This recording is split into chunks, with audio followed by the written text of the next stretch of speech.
Okay, welcome back. Good evening, everyone. Am I audible? Can we start now? Please do let me know. Am I audible? Okay, great. Thank you. Thanks a lot. So let's continue. Right, we have discussed the classifications of subsidies. Now, certain important concepts related to subsidies. First one is a fertilizer subsidy. Right, in case of India, fertilizer subsidy occupies a lot of current affairs discussion. Follow this very carefully. Now, in the market, the kind of fertilizers that are available, right? We have nitrogenous based fertilizer, which is called as urea. Second one is a phosphorus, that is called as a diammonium phosphate, DAP. Third one is potassium, murate of potash, MOP, murate of potash. So the three very important types of fertilizers are DAP, MOP, as well as urea. In addition to this, we also have complex fertilizers which are called as NPKs, right? Nitrogen, phosphorus, potassium, sulfur, NPKs complex. But please understand the next important points. In case of India, the demand for the fertilizers is very, very high. The demand for the fertilizers is very, very high. And whatever we have in terms of production capacity, it is not sufficient to meet the demand. Simple concept. The demand for the fertilizers is very high, and whatever production capacity we have, it is not sufficient to meet the demand for fertilizers. And that is the precise reason we will end up importing lot of these fertilizers. Please do not by heart the graph. UPSC will not ask you the graph, but can you make observations from the graph? Please make observations. Can I say, in case of India, urea is the highest produced fertilizer? Let me know. Urea is highest produced fertilizer. Correct or not? Please look at it and tell me. And second, because we import urea as well also produce urea, the amount of imports of urea is also the highest. Please look at the right side now. The amount of urea that is imported into India out of all the three fertilizers, it is highest. Which means, can I now make a conclusion? Out of the total fertilizer consumption in India, urea is the highest consumed fertilizer. Let me know. Out of all the fertilizers that are consumed in India, urea is consumed in highest quantity. It should not be very difficult. Please observe, you'll understand. Apart from this, make another observation here. We produce urea, DAP complex. Complex means NPKs. But on the other hand, we import urea, DAP as well as MOP. Now, can I simply say murate of potash is not at all produced in India? I repeat, murate of potash, it is not at all produced in India. It is whatever is consumed, we will import into India. Can we go forward now? Whatever is consumed, MOP, whatever is consumed in India, we will import it from rest of the world. Right? These are certain important points. Please remember this. Now, next important point, how does government provide subsidies? How does government provide subsidies for fertilizers? Now, there are two very important types of subsidies here. For urea, subsidies is provided based on production cost. How? I'll explain it. Wait for a minute. Okay. For urea, the subsidies is provided based on the cost. Whereas in the context of DAP and MOP, from 2010, we have introduced a new system called as a nutrient based subsidy, NBS, nutrient based subsidy. Now, what about urea? How it is provided in case of urea? Imagine for a bag of urea, just hypothetical number here, for a bag of urea, imagine the cost of production is 900. The company wants to sell it in the market at 900 rupees. Now, government will ask the company not to sell it at 900, sell it at 300 rupees in the market. That is, MRP is decided by Government of India. So, if MRP is decided by the government, actual cost is more than MRP, then the difference between the MRP and the actual cost is given by the government in the form of subsidy. Any problem with urea subsidy? Please do let me know. The MRP is decided by the government. If the actual cost of production of urea, the selling price is higher, and it is higher, Trust me, it is higher. Sometimes the actual cost would be more than 2000. Sometimes it is 1500. Sometimes it is 1800, because the cost of raw materials will change, cost of gas will change, etc. So the difference between the MRP and actual cost of production, it is paid in the form of subsidies by Government of India. This is how urea subsidy is paid. Now, second, what is this nutrient based subsidy? What is this nutrient based subsidy? Follow this very carefully.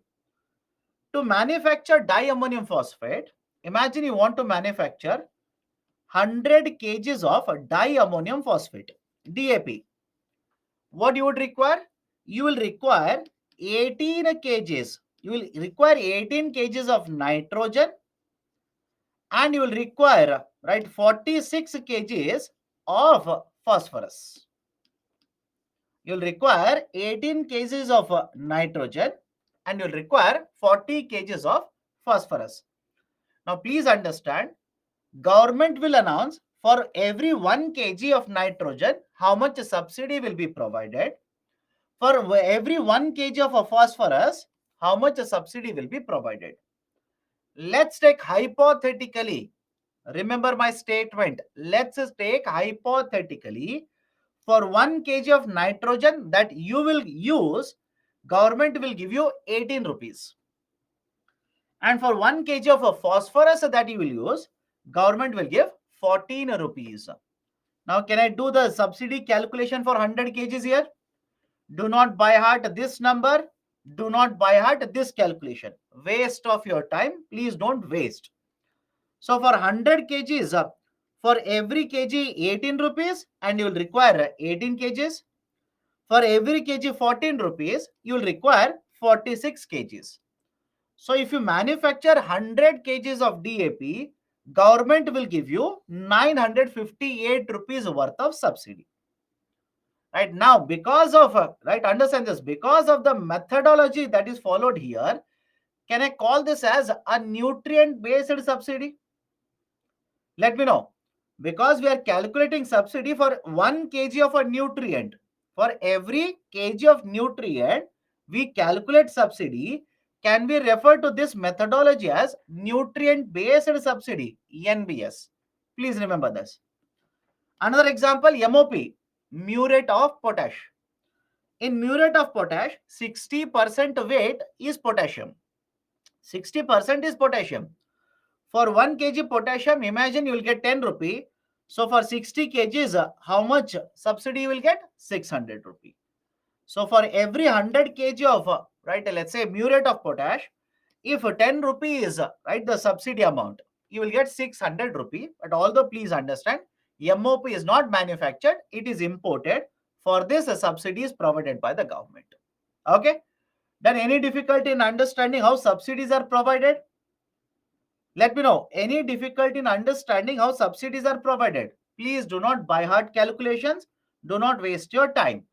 In case of urea, government will fix a MRP. So the difference between production cost and MRP, government will provide in the form of subsidy. In case of a DAP and MOP, for every kg, government will fix a subsidy. Based on how much nutrients you will use, government will give subsidy. Now think of this. Urea, you will get it at around 270 rupees per bag. And others, right? It could be complex, it could be DAP, it could be MOP. It is generally more than 1000 rupees per bag. One, you will get at 270 per bag. Others, you will have to shell out after subsidy at least 1000 rupees per bag. Now, if this is the situation, which one do you think farmers will consume more? Do you think farmers will consume more of urea, or farmers will consume more of a DAP, MOP, or even complex fertilizer? Now, don't you think farmers will consume more and more of urea? All of you agree now? Farmers will consume more and more of urea. And that is the reason, please remember this, in case of India, urea consumption is very high. And earlier session, I told you, when urea consumption is very high, what is the problem with that? What is the concern related to higher consumption of urea? And now please read this article. Please read this article after today's class. Right? Please trust me. Please read this article. Sir, which article are you talking about? Have a look at this. Please read this article. CACP wants urea to be brought under nutrient-based regime. CACP is a Commission for Agriculture Cost and Prices. Next week you'll come across it. Don't worry. CACP wants urea should be brought under nutrient-based regime. Why? Don't you think NBS is a better regime compared to the earlier system? Let me know. Don't you think NBS is a better regime, better way to provide fertilizer subsidies compared to basically how you provide based on cost of production? That is the reason CACP says bring urea under NBS. It is yet to be done by Government of India. We have not yet done it, but there is a demand that we should bring it under NBS. That is basically how. What do you mean by how? Whatever you consume in urea, you have nitrogen. Per kg of nitrogen, fix a subsidy. Simple. Right? What do you mean by how? Did you not understand how NBS will work? Let me know. Did you not understand how NBS will work? So how many kgs of nitrogen are used in case of urea? 46% is nitrogen. For every kg, you fix a subsidy. That is NBS, even in case of urea. We have not yet done it. We have not done it. Don't worry. If it comes, please know that. Now, how much is the subsidy provided by the government? How much is the subsidy? Please make observation. Do not by heart anything. Please observe it. Right? Don't you think because of the pandemic, the amount of fertilizer subsidy incurred by the government is very, very high. Very simple logic. Because of the pandemic, right, the amount of fertilizer subsidy incurred by the government is very high. Even in 21-22, it was very high. Even last year, the subsidy burden on fertilizer has been very, very high for Government of India. Right? The reason is very simple, because of Russia-Ukraine war. Because of Russia-Ukraine war, the gas prices have gone up. The supply of a DAP to the international market has gone down. As a result of this, market prices have gone up. But Government of India cannot allow higher prices to get transmitted to to the farmers, because farmers will not be able to purchase fertilizer at higher prices. So government has provided huge amount of subsidies, as a result of which subsidy burden for the government in the last 2 years has actually increased.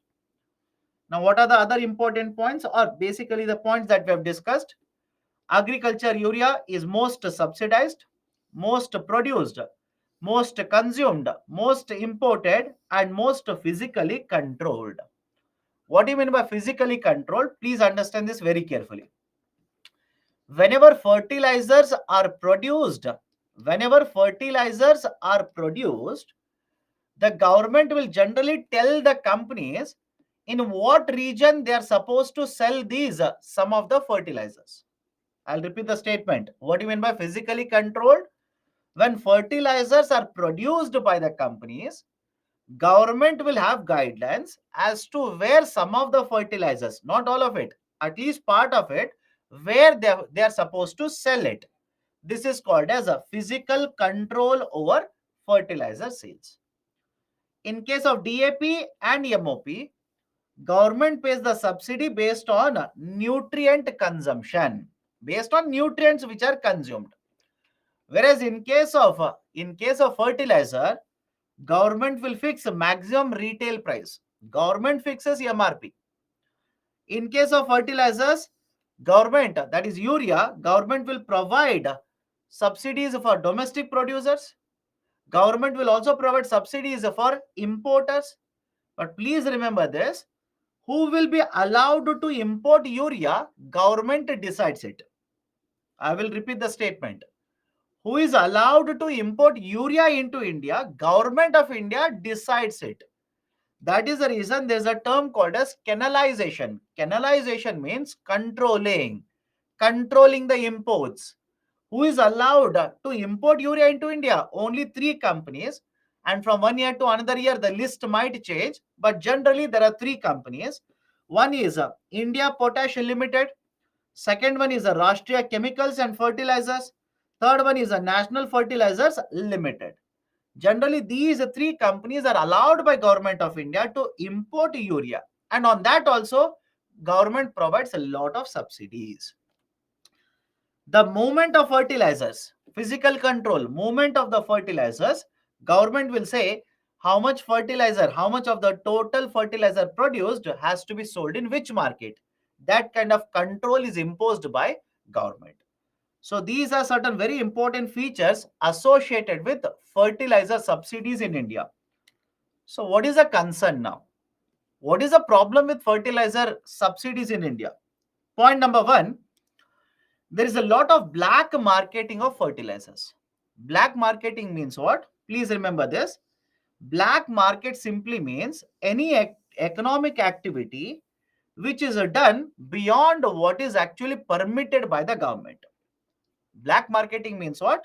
Any market activity that you will conduct not through the channels, not through the methods which are allowed by the government. Sir, what do you mean by this? Let me give a very simple example. Imagine I'm supposed to sell fertilizers to the farmers. Okay, imagine. Now, what is a normal channel? Farmers will come to me, right? Will provide their identity, will provide, let's say, their thumbprint. I will sell the right fertilizers to the farmers. This is a normal channel.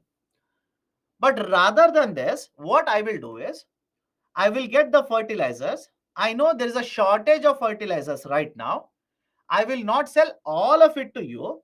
I will give some of the fertilizer bags to my relatives, my friends. And what they will do is they will approach you, sell it to you at higher prices. Is the logic okay? They will approach you, sell it to you at much, much higher prices. Right? Don't you think this is not a channel which was approved by Government of India? This was not how farmers were supposed to purchase fertilizer. This was not how I was supposed to sell fertilizer. This is called as black marketing. Black marketing. Now, please tell me, can you see black marketing in form of sale of fertilizer, sale of certain important medicines in the market, sale of gold in the market? Have you heard of black market in case of gold or not? Right? Even in case of gold, there's a huge amount of black market. Right? Why? If they are supposed to sell it through applied normal channels, you'll have to pay a lot of taxes on it. But rather than that, they will not create any receipt, nothing, no receipt created, no bill created. Gold will be sold to you, which has been, right, let's say, smuggled into India. Black market. That black market for gold is very, very famous, or should I say, infamous. So there is a huge black market for fertilizer because the demand for fertilizer is very, very high. Generally, there is a shortage in supply. Inefficient subsidy that is provided to manufacturers because rather than providing for urea, think of it, rather than providing subsidies under the current system, don't you think NBS is a better way to provide urea subsidies? But Government of India so far has not done it. Inefficient method to provide urea subsidies. And third one is because urea is very, very cheaper in India compared to other fertilizers, because urea is very cheap, consumption of urea is very, very high. Consumption of urea, it is very, very high in India. And that is not preferred. There should always be a balance between urea, that is a N, P as well as K. But in case of India, a very high consumption of urea, that is nitrogen, actually happens. That will reduce the fertility of the soil. That will also lead to, let's say, nitrogen pollution, etc. So these are some of the issues associated with the fertilizer subsidies. So what is the reform then? Right? What is the reform? Right? Did we implement any measure to address these kind of issues in the fertilizer? Let me explain. One very important reform that we have introduced is a DBT in fertilizer. Okay, DBT in fertilizer, direct benefit transfer in fertilizer, DBT in fertilizers. Now, what will happen under DBT and what would happen earlier, that is before DBT? Understand this carefully. I will use the serial numbers so that you can follow the sequences of the step. Now let me start with the non-DBT. Step 1, producer, right, will produce fertilizer, send it to the shops. The shopkeeper, that is the owner of the shop, will sell the fertilizer to the farmer at lower prices because the government will provide a subsidies to the producer. That is, if the actual cost of the urea was, let's say, 2000 rupees, the sale to the farmer will not be done at 2000. The farmer will get fertilizer at 270 rupees. So whatever is the difference, government will provide this in the form of subsidies, right, to the producer. This would happen before the introduction of DBT, direct benefit transfer in fertilizer. Now, under the DBT, what will happen? Follow this carefully. Step number 1, fertilizer is produced, sent to the shops. Step number 2, farmer will go to the shop, provide Aadhaar authentication. A receipt is generated. A transaction of how much fertilizer is purchased by the farmer will be there in the system. Now, farmer will purchase fertilizer at subsidized prices. Step number 3, government will transfer the subsidies to the producer. Now, do you think there is a difference between non-DBT as well as DBT? Please look at the picture and tell me. Do you think is there any difference or not? What is the difference? In non-DBT, please tell me, can government of India come to know who is the farmer who is purchasing how much fertilizer? Let me know. In non-DBT, can government of India come to know? Think very carefully before answering. In non-DBT, can government of India come to know how much farmer X is purchasing? How much farmer Y is purchasing? No, that information government cannot come to know. Now, what is the guarantee that the fertilizer is given to farmer only? Right? Because understand this, urea, it is basically nitrogen. I hope all of you agree to my statement. In urea, most of it is nitrogen, 46% is nitrogen. So don't you think urea, potassium, sulfur, etc. are used in other industries as well? Yes or no? Right? Don't you think, right, these kind of minerals are required in, let's say, chemical industries? That is, let's say, those industries which are manufacturing hazardous chemicals. Those industries where explosives are manufactured. So of course, yes, there are various industries where these kind of chemicals are required. So what is the guarantee that the shopkeeper will sell the fertilizer? Fertilizer is nothing but chemical to the farmer only. So under the non-DBT, there is no way to find out. But under DBT, is there a record of transaction that is created? Let me know now. Under DBT, is there a record as to how much farmer is purchasing? How much is the farmer X purchasing? How much farmer Y is purchasing, etc., etc. So that is the reason under the concept of direct benefit transfer, government says they'll be able to reduce a diversion of fertilizers, and as a result of this, overall subsidy burden on the government is also expected to come down under the concept of direct benefit transfer. Arey Baba, how many times should I keep on repeating? Direct benefit transfer. At least 10 times I've told the long form now. But anyways, they'll keep on typing full form. Direct benefit transfer. You people do not listen. That's the reason these things are keep on happening. So farmers will have to be identified, right? Let's say they will use Aadhaar credentials, and now there is a record of transaction, right? So government knows how much each of the farmers are consuming. This is called as a DBT, right, in case of fertilizer sector. Now, question is, what is DBT? Right, question is, what is DBT? Sir, why only Aadhaar? My dear, you will have to prove you're a farmer, right? Please tell me. You'll have to prove you're a farmer, right? So government of India has already collected Aadhaar. So you will authenticate your identity using Aadhaar. That is the best way now. If you're reading newspapers, you will not have this kind of doubt, right? Don't you think Aadhaar is being used by government of India in so many areas to authenticate whether you're the right beneficiary or not? Okay, so understand this, right? So DBT in fertilizer is being tried out in pilot basis as of now. Next, what is the concept of DBT then? What is this idea of DBT, direct benefit transfer? Now, direct benefit transfer, please understand, it is a type of a mechanism, or it is a type of initiative of government of India. It is a type of initiative of government of India. Under this initiative of direct benefit transfer, what government wants to do is, we want to identify the right beneficiaries and we want to target these beneficiaries.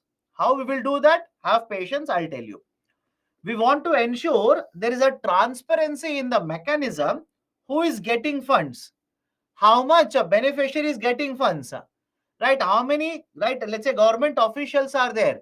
Is there any corruption in the system? If I want the beneficiary to get 400 rupees, is the beneficiary getting 400 rupees? We want to ensure that. Whatever diversion is there, whatever leakages are there in the system, we want to address all of them using direct benefit transfer. Right? We want to eliminate a middleman. We want to eliminate various agents who will try to, right, lure in beneficiaries, take a cut, basically take a commission for all of this. Creation of greater accountability, right, for government, for the authorities involved in these kind of schemes. Increase the efficiency, right, in implementing these kind of schemes. And finally, increase the effectiveness of all these schemes. Now, how DBT will work out, let me explain it. Have certain patience. Always have certain patience. There are certain students in the classroom who always want to put, right, the horse before the cart. Sorry, cart before the horse. So have patience. Have patience, I'll explain. So under the DBT, there are three very important things. One is called as Janadhan Yojana. Second one is Aadhaar, and the third one is mobile connectivity. Okay, it is called as a Jam Trinity.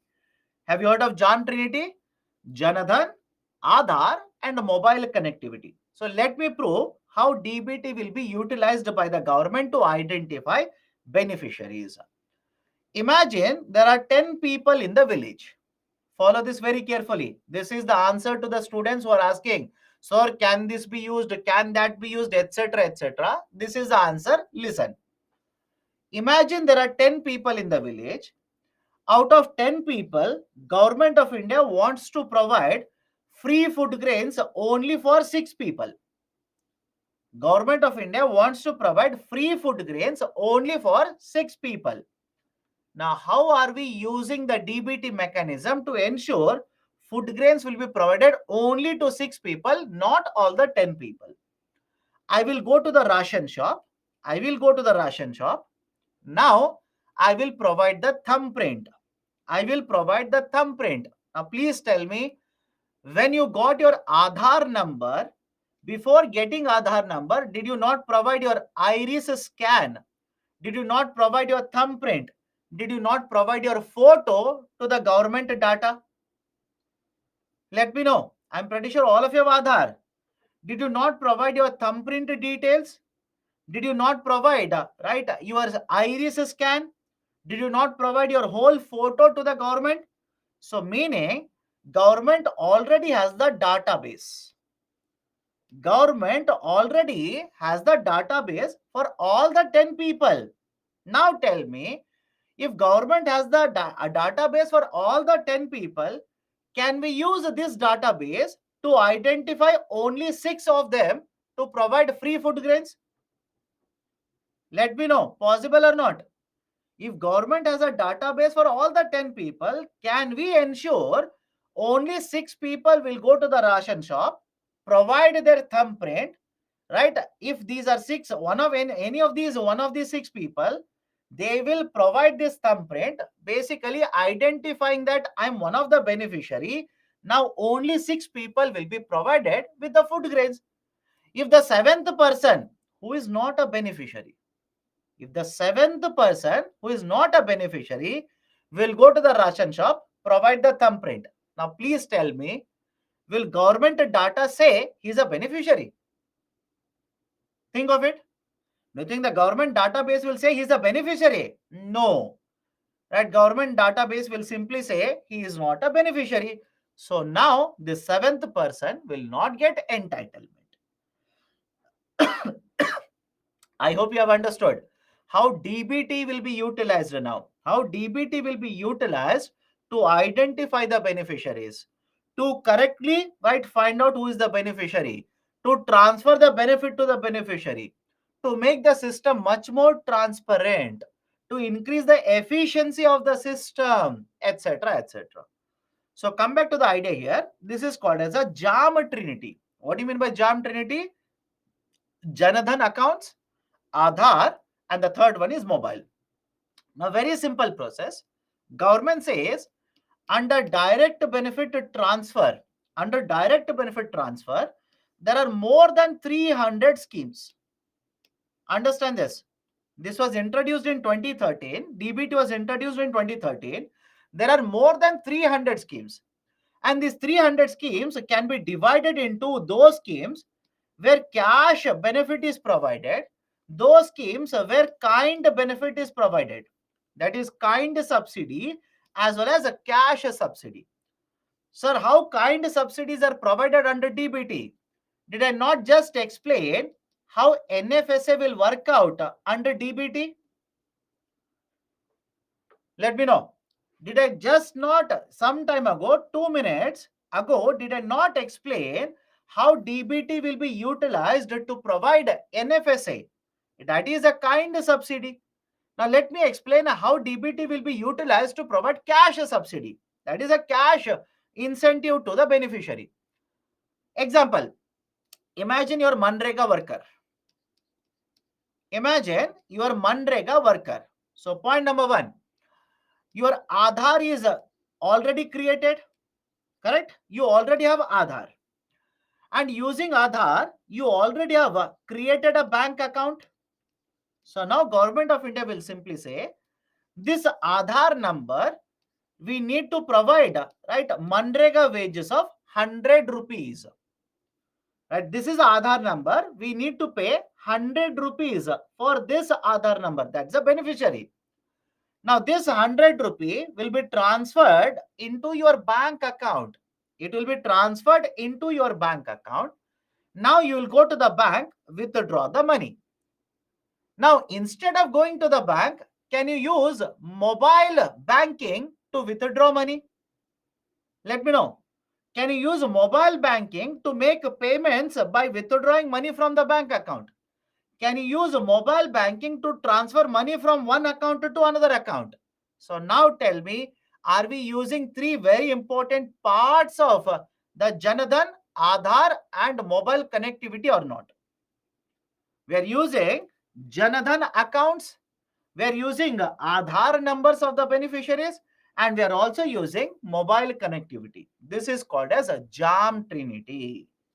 This is basically called as JAM Trinity. Now, please have a look at it. Number of schemes under direct benefit transfer. I said it started in 2013 and 14. If you remember it carefully, I said DBT started in 2013 and 2014. So over a period of time, you will see that more and more schemes have been brought under direct benefit transfer. And these schemes, basic funds, total funds which have been transferred, it is also has increased. Do not worry about 22, 23. It is only a part of data. It is not the complete data for 23. It is only part of the data, not for full year. Number of schemes, are basically divided into schemes where cash subsidies provided and kind subsidies are also provided. And what has happened to the number of beneficiaries? Number of beneficiaries are 159 crore people under different types of schemes.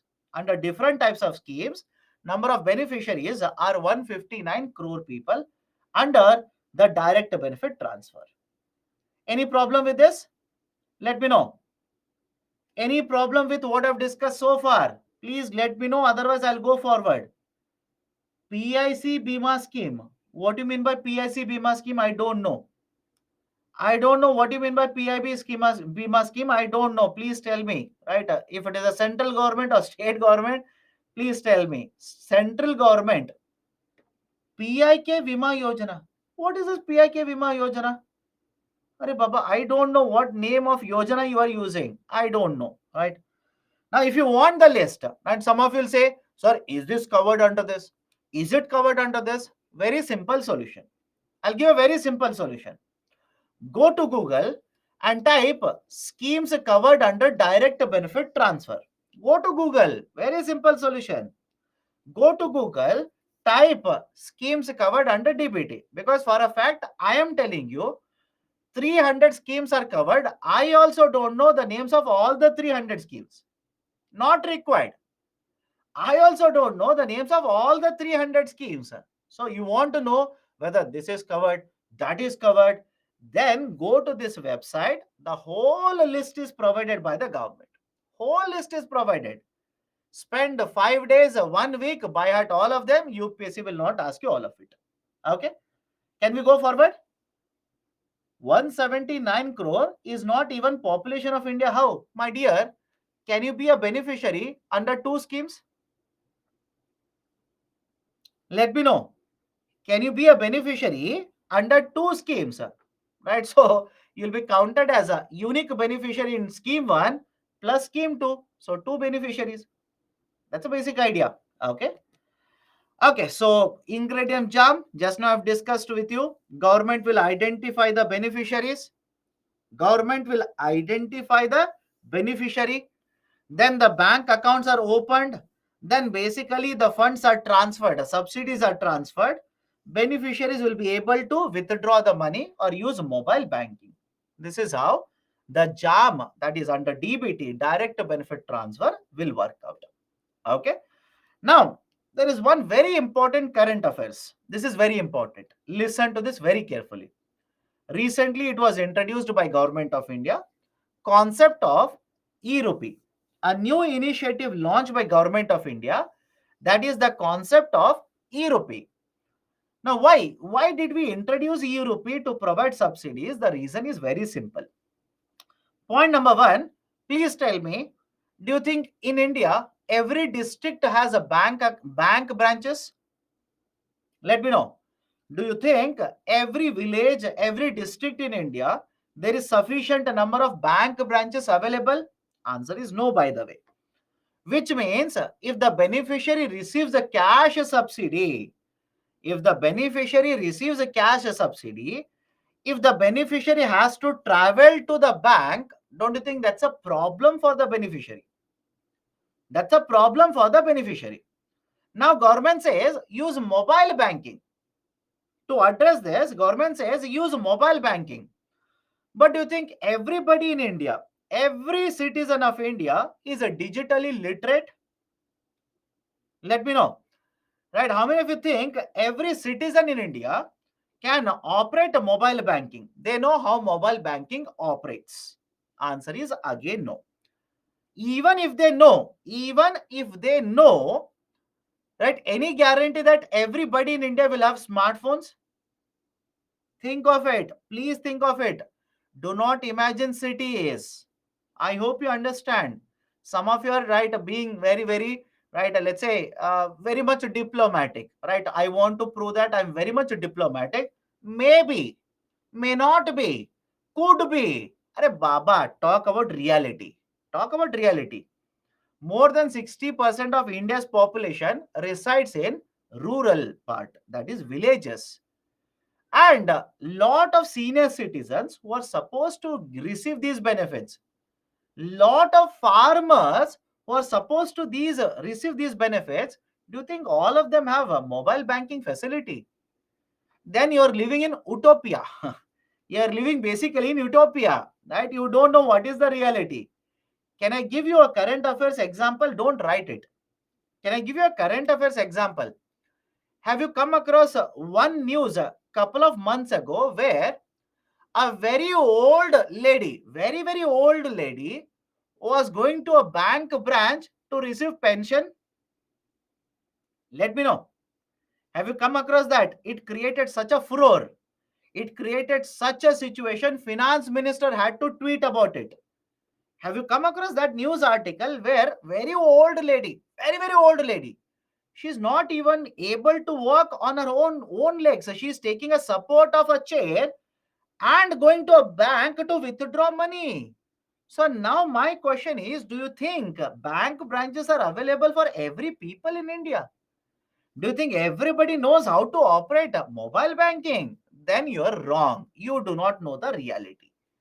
So don't you think in that case, if subsidies are transferred into the bank account, there is a problem? Beneficiaries may or may not be able, may or may not be in a position to utilize the subsidies. That is one concern. Second concern is, you have transferred subsidy. Imagine you have transferred a subsidy of 100 rupee under one of the schemes where I'm supposed to use 100 rupee to purchase medicines. Where I'm supposed to purchase medicines. Now you tell me as a government, are you guaranteed that I will use 100 rupee to purchase medicines only? Think of it. Any guarantee for you that I will use 100 rupee to purchase medicines only? Absolutely no guarantee. There is no guarantee for you. Then what is the solution? What is the solution? Right now there is a new solution which has been proposed and is being tried out by Government of India. That is a e-rupee system. What is an e-rupee? E-rupee is an electronic voucher based digital payment system. Remember the definition. E-rupee is an electronic voucher based digital payment system. Who has developed this e-rupee? NPCI, right? There is an authority by the name of NPCI, National Payment Corporation of India Limited. NPCI, right? Have you heard of UPI? Have you used UPI, Unified Payments Interface? Nowadays, that is very, very famous. Wherever you go, anything that you purchase, first thing you'll ask is, where is QR code?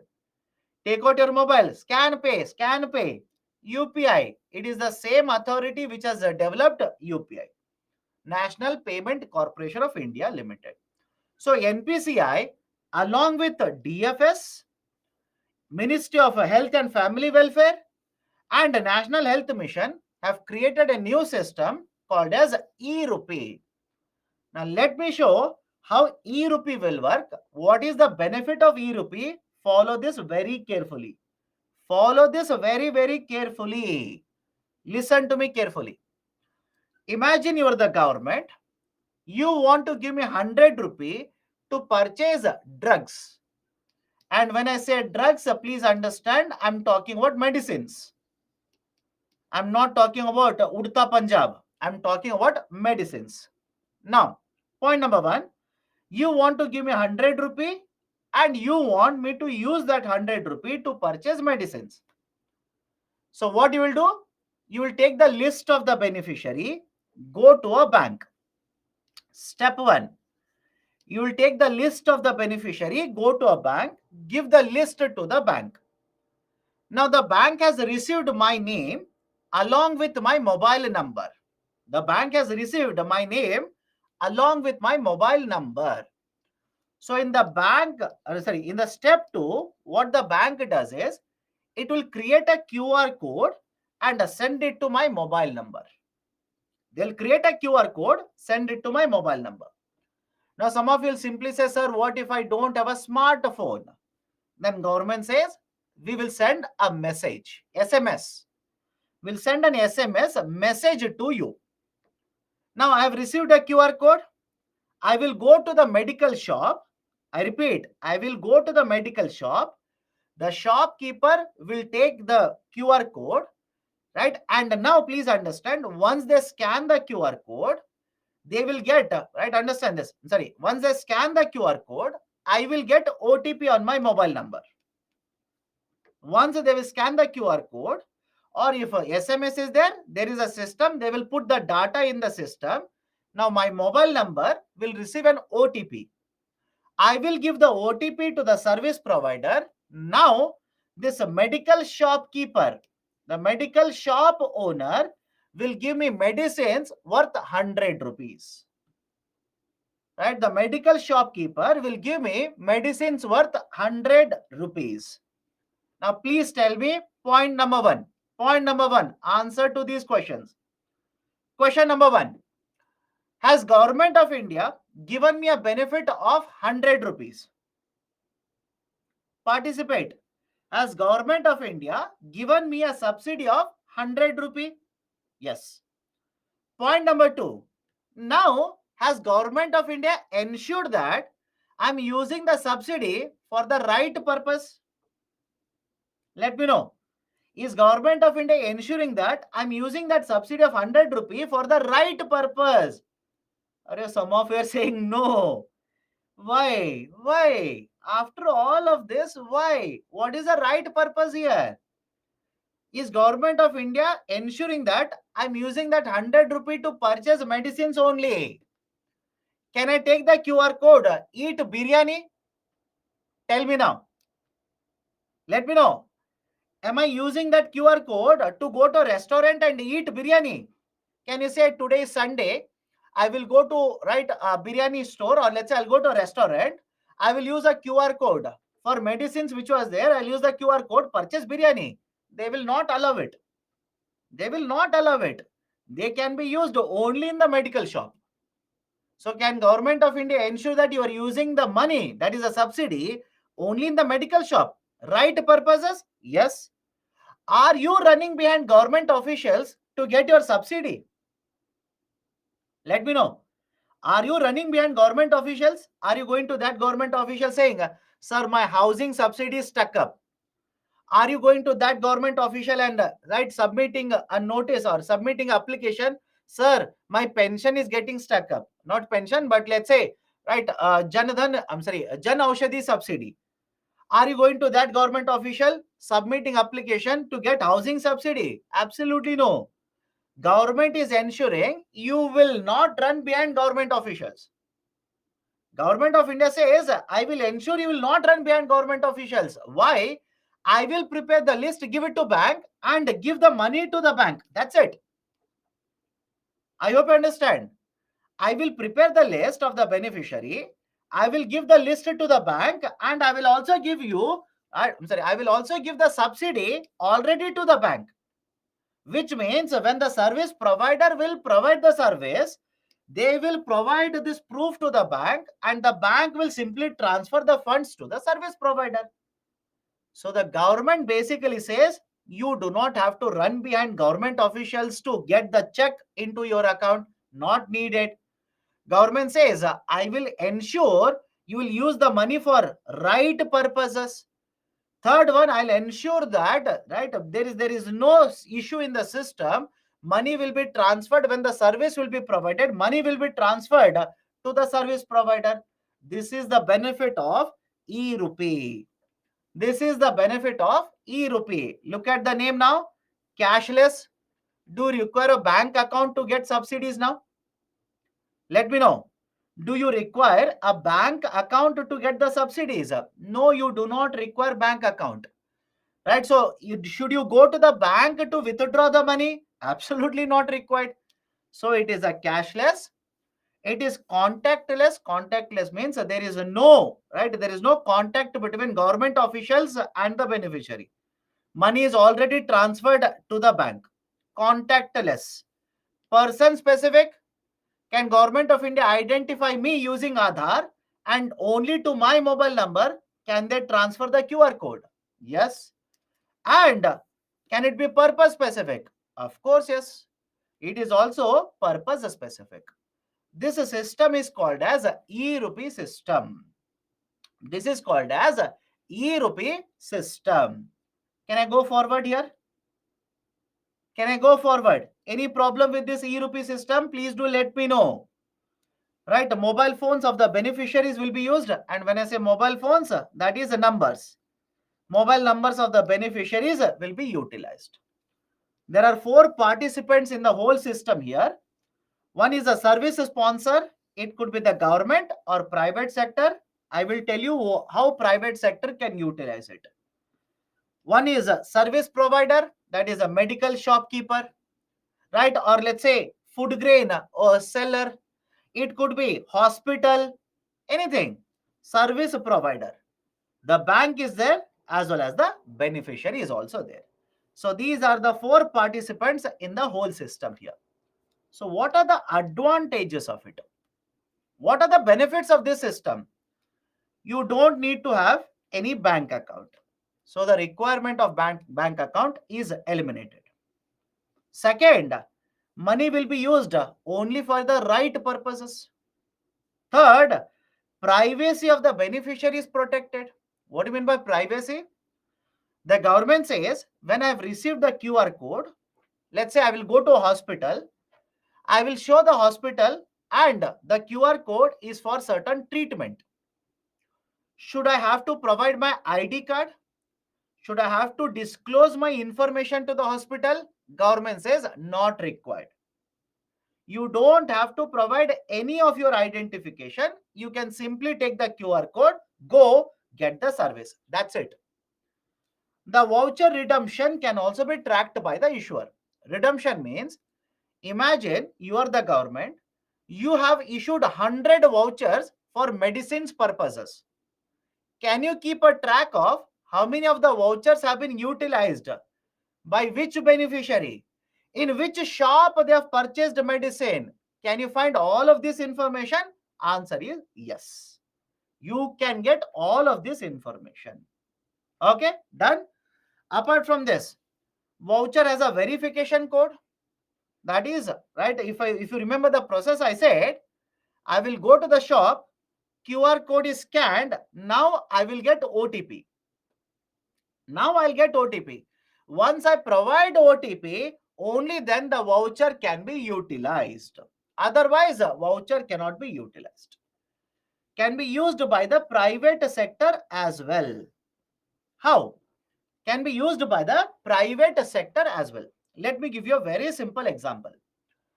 Imagine, I am working for your company. You are the owner of the company. I am working for your company.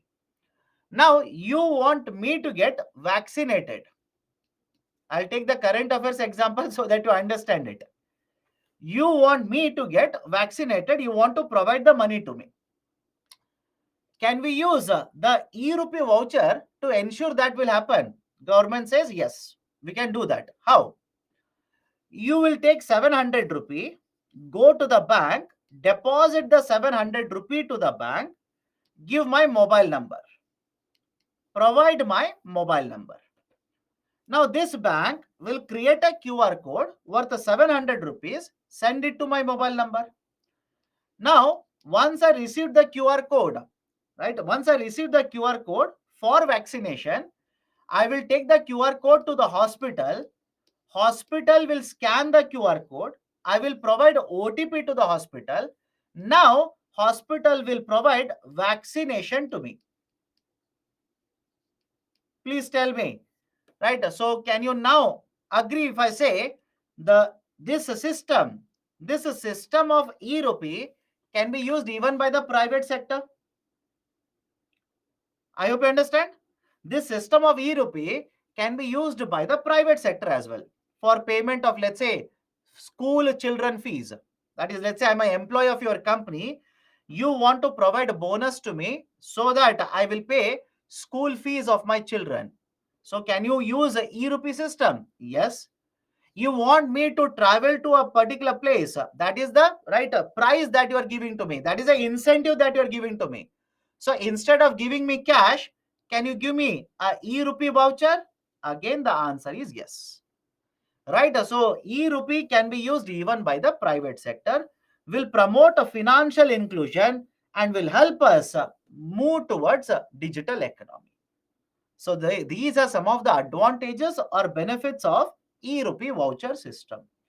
But having said so, are there any concerns? Of course, yes, there will be concerns. Okay, there will be certain concerns. What are the concerns here? For example, many of you stated, sir, what if I purchase medicines and right not use it, sell it to somebody else? That can happen. I hope you understand. Now you are expecting government of India to come literally to your home and put the medicine inside your mouth. I hope you understand. Government cannot do that. Government can ensure you are getting medicines worth 100 rupee. Government cannot literally come behind you, open the medicine, right? Ask you to open the mouth and put the medicine in your mouth. Government cannot do that. Right? So I hope you understand. Many of you will simply say, can I misuse it? Yes, you can misuse it, but you are losing out. I hope you understand. You are losing out. Government says, I will give you 100 rupee worth of medicine. Now, whether you are using or not, that is entirely up to you. Okay. Second, there is no guarantee regarding service delivery. It does not address supply side issues. What is the meaning of it?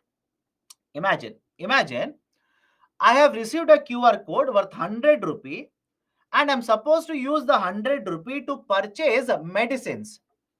I will go to a medical shop. Is there any guarantee that e-rupee will ensure medicines are available in the shop? Let me know.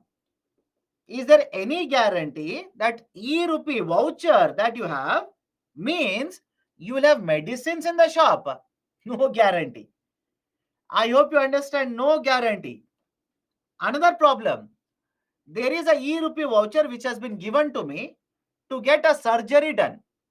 Right? Because under various schemes of government of India, healthcare schemes, even operations are covered. Even surgeries are covered. Please tell me, you have a e-rupee voucher and using that you should get a surgery done. Can e-rupee ensure the quality of service, quality of surgery is superior? Think of it. Can it guarantee anything regarding the quality of services that will be provided to you? Again, answer is no. Because argument is simple. E-rupee means money. Instead of cash, you have in the form of voucher. That's it. So, does it guarantee quality services to you? No. Does it guarantee services are available? Absolutely no. And third point, earlier. Please underline the term earlier. Earlier, today it is not a problem. Earlier, there was a limit on the usage of voucher. Earlier, there is a limitation on how many times you can use the voucher. What do you mean by this? Earlier, you were allowed to use the voucher only once. That's it. Right? Earlier, you were allowed to use the voucher only once. And the maximum value of the voucher was 10,000 rupees. Maximum value of the voucher was 10,000 rupees. Don't you think that's a constraint? That's an issue. How? Imagine government wants you to get a surgery done. Now please tell me, will the part of right a surgery, will it not be after taking surgery also? That is, medication will be required even after undergoing surgery. All of you will agree with me. Right? Government will say, I will give you, let's say 1 lakh rupees. Please go get the surgery done. Under various schemes, we have this facility of surgeries also. Government will provide money for taking care of operations and surgery. Or let's say even, right, concept of maternity. Idea of maternity. So please tell me, don't you think the person that is the female here will require money to be spent even after the delivery is done? I hope you understand. Right? Right? This female will require medication after surgery is done. Maybe after 2 days, after 5 days, after 10 days. Now, if you give a QR code, which can be used only once, don't you think that becomes a problem for such cases? And now you're saying maximum value of a QR code can be 10,000 rupees. What if the subsidy that you're supposed to give is more than 10,000 rupees then? That is also constraint. So that is the reason these issues have been addressed now. These issues have been addressed. How? Now QR code value maximum has been increased from 10,000 rupees to 1 lakh rupees. Once the QR code has been sent to you, maximum value of the QR code can be, that is voucher, can be up to 1 lakh. And you can use this voucher multiple times, not once. You can use this voucher multiple times. Sir, how many times? As long as the money is there in the voucher, you can keep on utilizing it multiple times. This is the concept of e-rupee. Anybody has a problem with this? This is a concept of e-rupee, right? So this is very novel concept. Please remember this. Please remember this. We are trying it out. We are expected to expand this to many of the schemes now. Many of the schemes we are aiming to expand it. Can I go forward? Sir, e-rupee and CBDC same? No, my dear. Please observe, did I write this as e-rupee or e-rupee? Please understand, this e-rupee is different. This e-rupee is different. Please understand what I'm trying to convey to you people. This is voucher. Number one, the e-rupee, number one e-rupee is a voucher. Second e-rupee, it is electronic rupees, digital rupees, electronic rupees, which are created by RBI. That is RBI printing 100 rupee and giving it to you. Instead of that, RBI will transfer that 100 rupee into your account, which is called as a e-wallet. Electronic rupee, digital currency is different. E-rupee voucher is different. Both are different. Don't get confused. Okay. Now, last concept for the day that I want to cover, very important, the connection between a WTO and subsidies. Very important. Follow the discussion. We'll connect it to a lot of current affairs. Follow the discussion. The connection between World Trade Organization and subsidies. Point number one. Under WTO, there is one agreement by the name of Agreement on Agriculture. Under WTO, there is one agreement by the name of Agreement on Agriculture. Sir, when it was signed, when it was implemented from 1995, starting from WTO, when WTO started operating, from that day itself, the Agreement on Agriculture has started being implemented. India has signed Agreement on Agriculture. India is a party to Agreement on Agriculture. Now, what is the importance of Agreement on Agriculture? Please follow this. Under Agreement on Agriculture, there are three very important areas or pillars. There are three very important pillars of Agreement on Agriculture. What are the three important pillars? One is called as market access. Second one is called as export subsidies. Third one is called as a domestic support. Let's go one by one. Imagine there are two countries, A and B.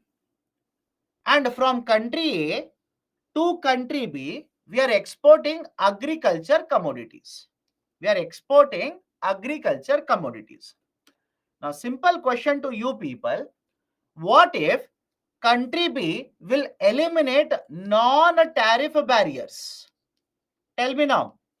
What if country B will eliminate? They might have tariff barriers.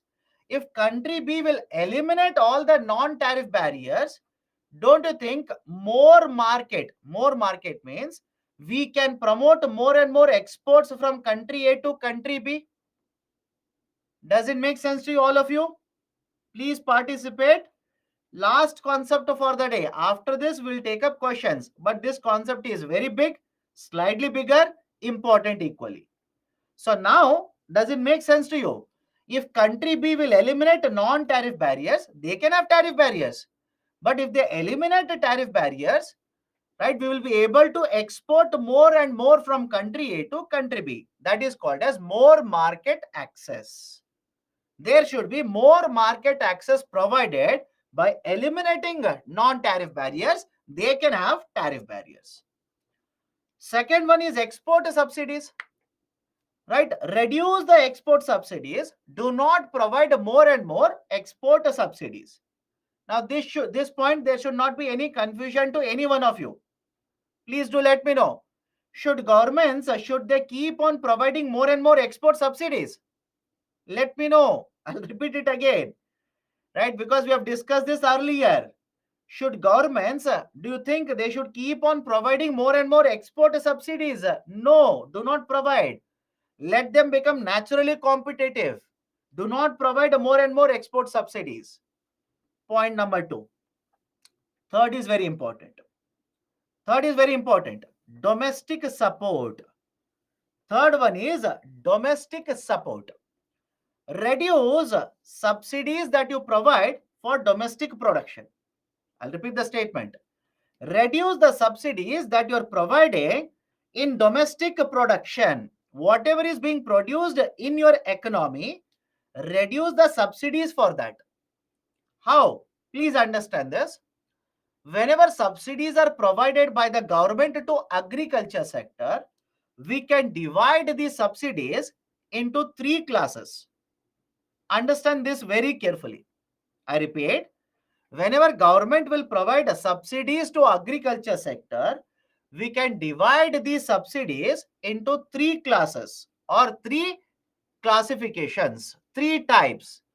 One is called as a green box, second one is called as an amber box, third one is called as a blue box.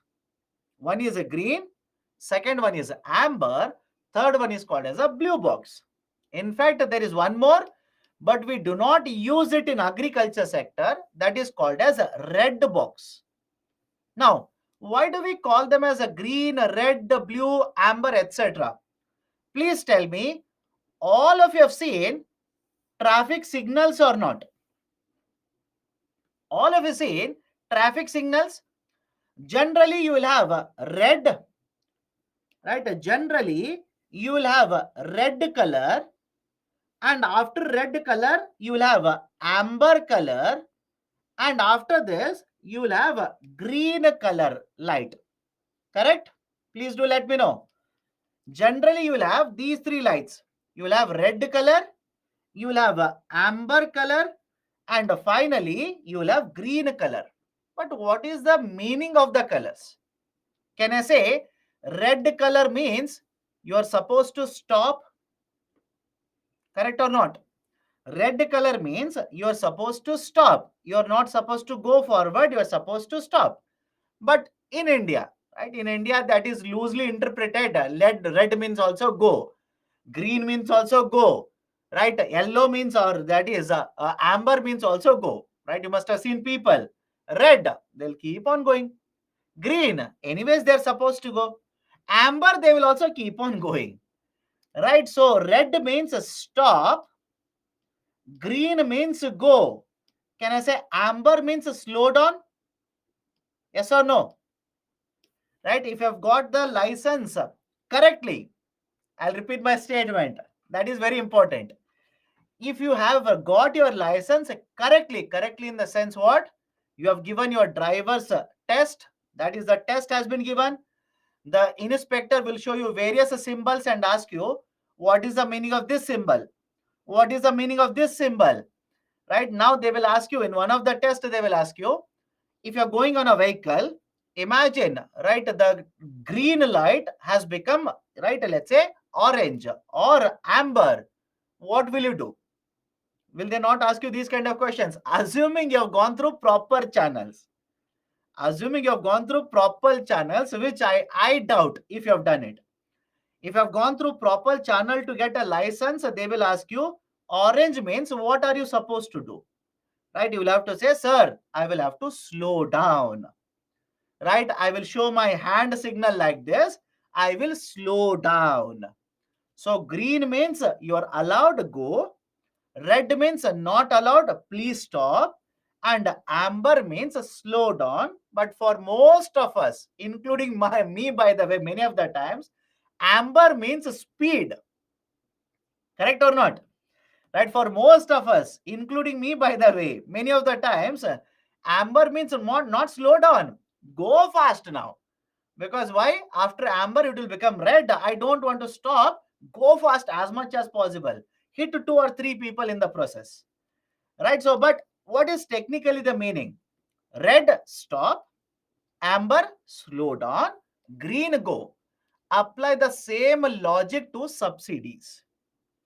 Apply the same logic to subsidies. Now, what if I say there is one subsidy which is classified as a green box subsidy?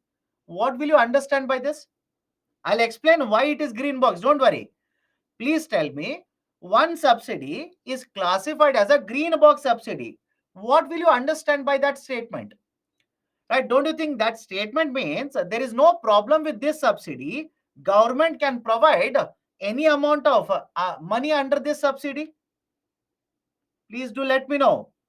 I'll repeat it again. Imagine there is one subsidy, agriculture subsidy, by the way, classified as green subsidy, green box subsidy, right? What is the meaning of green box subsidy? There is no problem with this subsidy. Go ahead, provide these subsidies, right? That is the meaning. On the other side, what if I say there is a subsidy? I'll call this as amber box subsidy. Tell me now. There is one subsidy provided by the government in agriculture sector. I will call this as amber box subsidy. Don't you think it simply means government has to reduce, government has to slow down, provide lesser subsidies under amber box? Now question is why? Question is why? And the answer is very simple. Follow the discussion now. Follow the discussion. Do not be confused. There is a term, called as market distortion. There is a term called as market distortion. What do you mean by market distortion? Anything that will alter the course of normal trade. That will alter means change. Anything that will alter or change the normal trade, right? What was normally happening, that will change because of this. Now, let me explain what you mean by market distortion. Let's understand it. Imagine there are two countries, A and B. Understand this very carefully.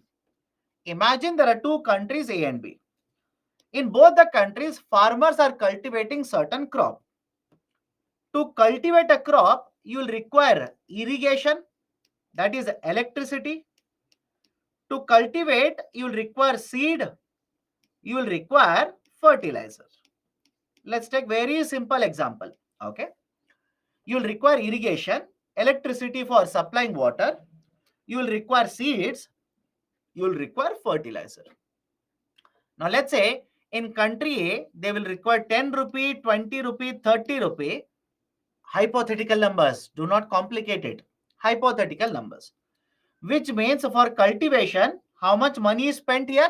60 rupee. How much money is spent? 60. Now in country B, almost similar prices. Similar, not the same, similar prices. Let's say 11 rupee, let's say 22 rupee, and let's say 31 rupee. Right? May not be the same, but similar prices. So what will be? What will be the cost of cultivation here? 64 rupee. 64. Now please tell me, don't you think normal course of trade, normal trade would have been, from here we will start exporting to country B. Everybody agrees? Normal course of trade. Normally what should have happened is, we will start exporting from country A to country B. Anybody has a problem with this? Please do let me know right now. This should have happened. But rather than this, what if government of country B will start providing subsidy for irrigation? You consume electricity, don't pay any bill. Right? Consume electricity for irrigation, don't pay any bill. You want to purchase seeds, I will give it at subsidized prices. You want fertilizer, I will give it at subsidized prices to you. Now please tell me, Because of these subsidies provided by the government of country B, will the cost of cultivation go down? Will the market prices be lesser or not? Can this also be said?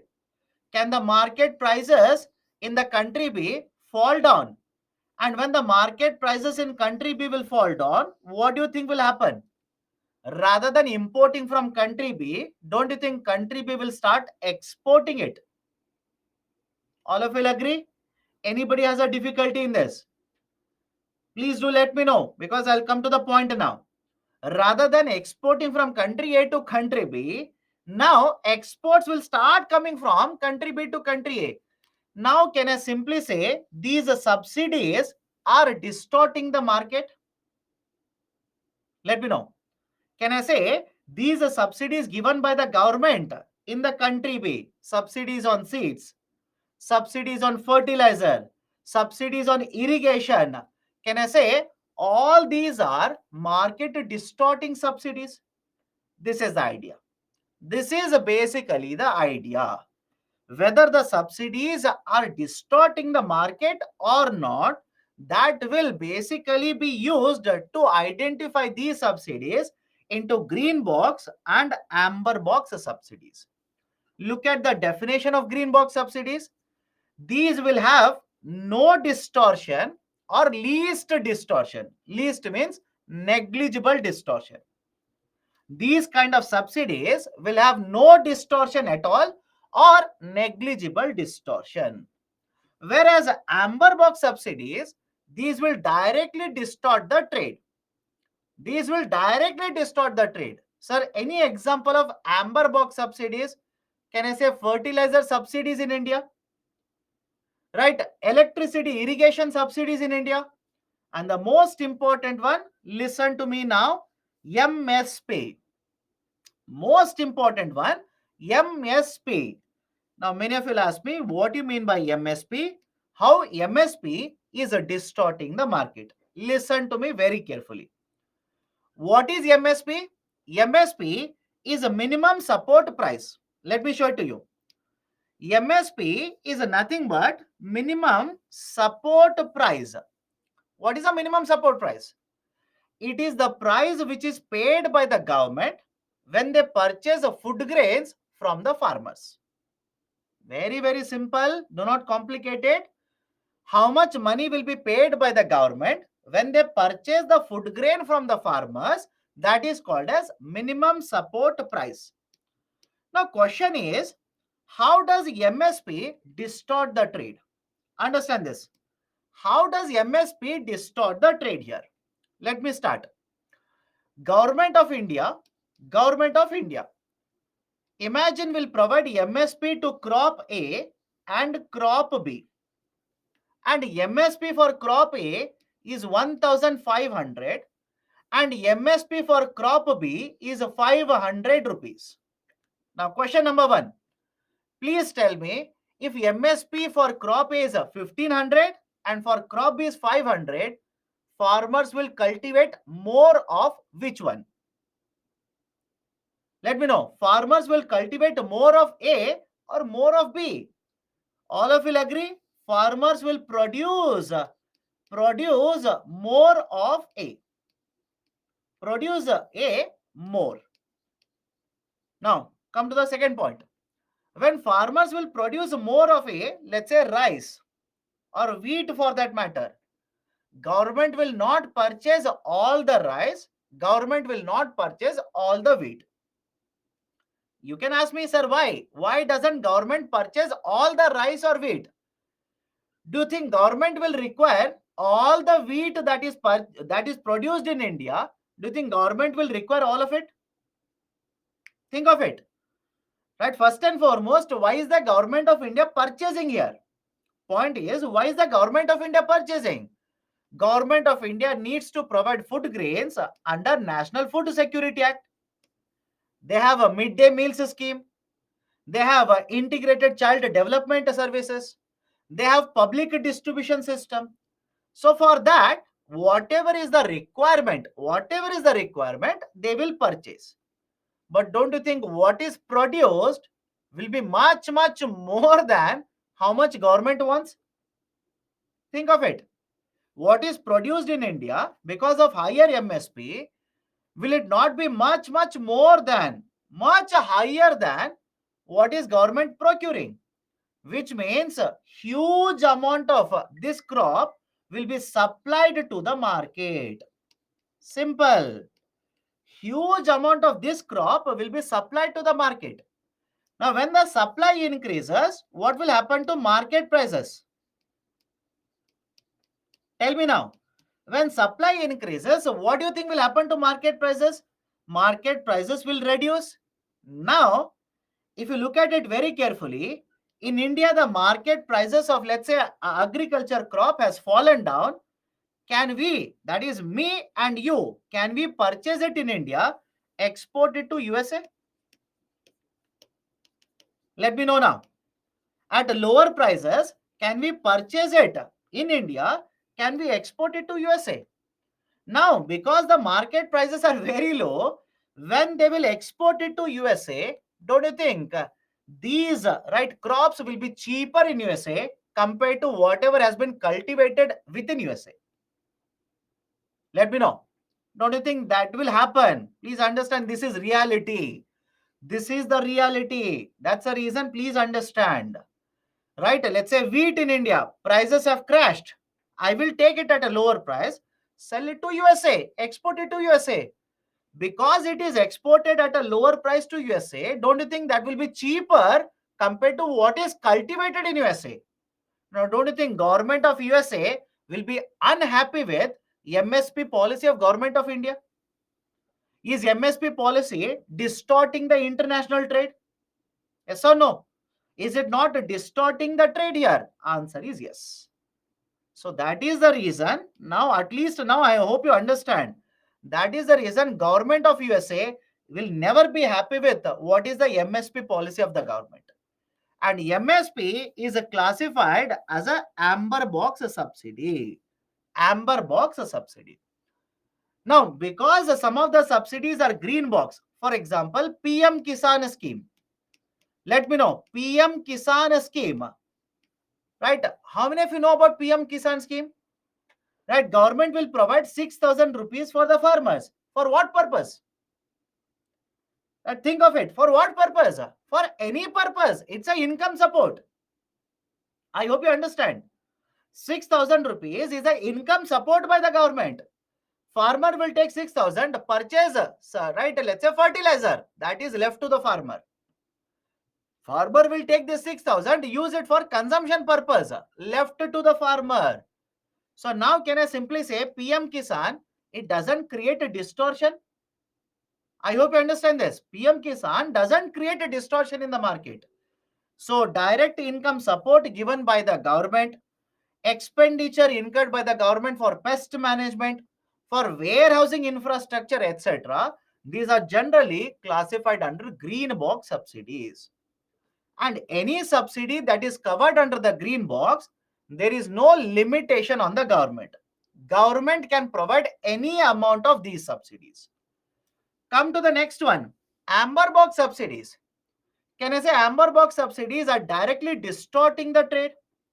And because they are distorting the trade, don't you think there should be a limit on how much amber box subsidies you will provide? Does it make any sense to you or not? Is it logically correct or not?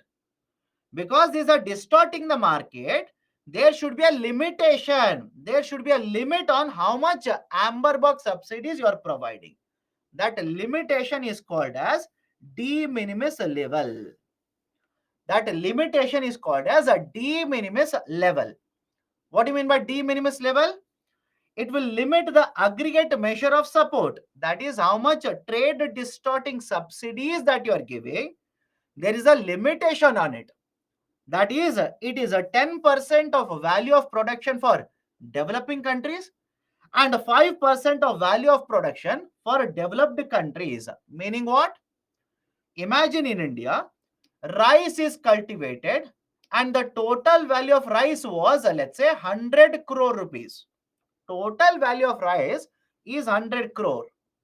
Now, maximum amount of amber box subsidies. Maximum amount of amber box subsidies provided by the government in this year should be 10 crore rupees. It should not be more than 10 crore. Anybody has a difficulty in the calculation? To be very specific, to be very frank, this is not how calculation is done.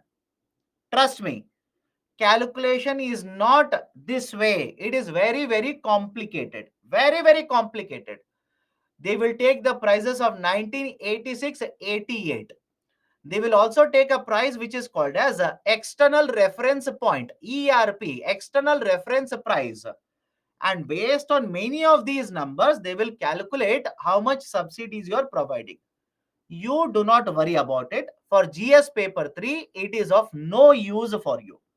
But please tell me, can you understand when I say maximum amount of subsidies, that is amber box subsidies, should be 10% of value of production for developing countries and should be 5% of value of production for developed countries.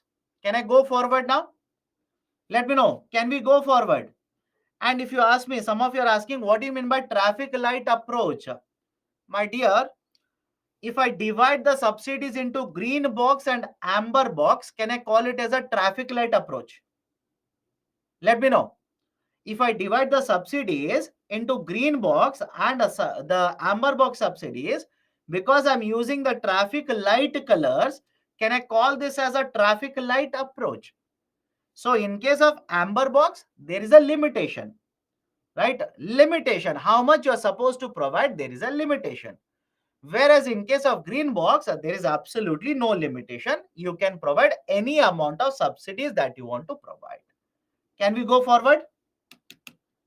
Can we go forward now? Why lesser for developed countries? My dear, developed countries, farmers have a better per capita income compared to developing countries. Don't you think agriculture sector in a developed country such as USA is at a much better level compared to agriculture sector in India? Farmers in USA are earning a much better per capita income compared to farmers in India. That is the precise reason. For developed countries, the limitation is 5. For developing countries, the limitation is 10%. Now, before I discuss more about this, there is one more box. There is one more box called as a blue box. There is no red box in agriculture. Please remember this. Sir, you said a green box. You said amber box. What about red box? There is no red box in agriculture sector. That is under agreement on agriculture. There is no red box subsidy. But there is one more box called as a blue box. Very tricky. Right? Understand this. Very tricky. Blue box subsidy. Now let me give you one example. Understand this very carefully right now. Listen to the example. Imagine Government of India says, I will give you MSP for rice. Point number 1. I will give you MSP for rice and I will purchase all the rice that you have cultivated. Provided you will cultivate rice only on 1 hectare of land. Understand this very carefully. Government of India says, I will give you MSP for rice. And I'll give you MSP for rice. But what is the condition? Condition is, you should not cultivate rice on more than 1 hectare of land. Now, please tell me if this kind of a policy, it is not there in India. If this kind of policy is implemented, what will happen to cultivation of rice? Do you think cultivation of rice will increase or decrease? Think of it carefully and answer to me. Right? If this kind of a policy is implemented, what do you think will happen to production of rice? Do you think production of rice will increase or decrease? All of you will agree. Thanks a lot. All of you will agree, Are Baba.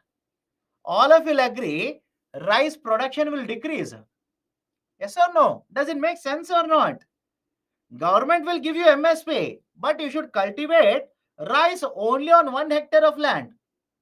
If that is the condition to get MSP, rather than cultivating on 10 hectares, 5 hectares, I will cultivate only on 1 hectare. If all the farmers do that, what will happen to production of rice? Production of rice will come down. Now, please let me know whether this makes sense or not. In this example, I'm taking a trade distorting subsidy to control production of a crop. Let me know. In this example, I'm taking, right, an amber box subsidy. I'm taking a trade distorting subsidy to control, to reduce production. Any problem with the statement? Let me know. Any problem with the statement? I'll repeat it again. In this example, Are Baba, please participate. Last 35 minutes are left out. Right? Be happy. Last 35 minutes are left out. So I'll repeat it again. In this example, am I taking a trade distorting policy to control production, to reduce production? These subsidies are called as blue box subsidies. Such subsidies are referred to as blue box subsidies. What is a blue box subsidy? Government will introduce these kind of subsidies which can be trade distorting. These can be trade distorting, but these will be used in order to control, limit the production of a crop. Right? Now let me know whether this statement is correct or not. Can I also say blue box subsidies are amber box subsidies that can be used to control production in economy, agriculture sector, by the way. Blue box subsidies are nothing but amber box subsidies which will impose limitations, which will impose limits on production of a crop in the economy. UPSC can twist the statement like this. Please be very careful. Now, many of you are asking, is there any example of a blue box subsidy in India? I have not come across it. I have not come across it. But I will give you one example. Similar kind of a concept was introduced in China. In China, there was a similar concept that was introduced, blue box subsidy. To control corn production, they introduced a type of a subsidy which was called as corn producer subsidy. Corn producer subsidy that was basically implemented in order to control, in order to limit production of corn in China. This is an example of blue box subsidy. In India, I have not come across it. You can search. If you come across, please do let me know. But I have not come across a blue box in India, but in international market, such as European Union, China, etc., they use these kind of subsidies. So first is green box, second one is amber box, third one is blue box. Now come to the point here. Come to the point. Now focus on amber box subsidies. Focus on amber box subsidies. Right? According to amber box subsidies, we are supposed to limit the production, limit the subsidy to 10% of value of production. Done? We will have to limit the amount of subsidy to 10% of value of production. It is basically a limitation on amber box. Now, do you think in case of India, these kind of limits will be effective? Can government of India implement such types of limitations on amber box? For example, MSP. Think of it. Do you think government of India can limit the amount of MSP that they are providing? Answer is no. I'll tell you why. Answer is no. Understand this very carefully. Government of India says the number of poor people in India, number of poor population in India is very high. Point number one. Number of people who are very poor in India is very high. Now, in order to provide food for them, that is called as food security. In order to provide food grains for them, that is the food security, I will have to purchase a lot of food grains. Correct?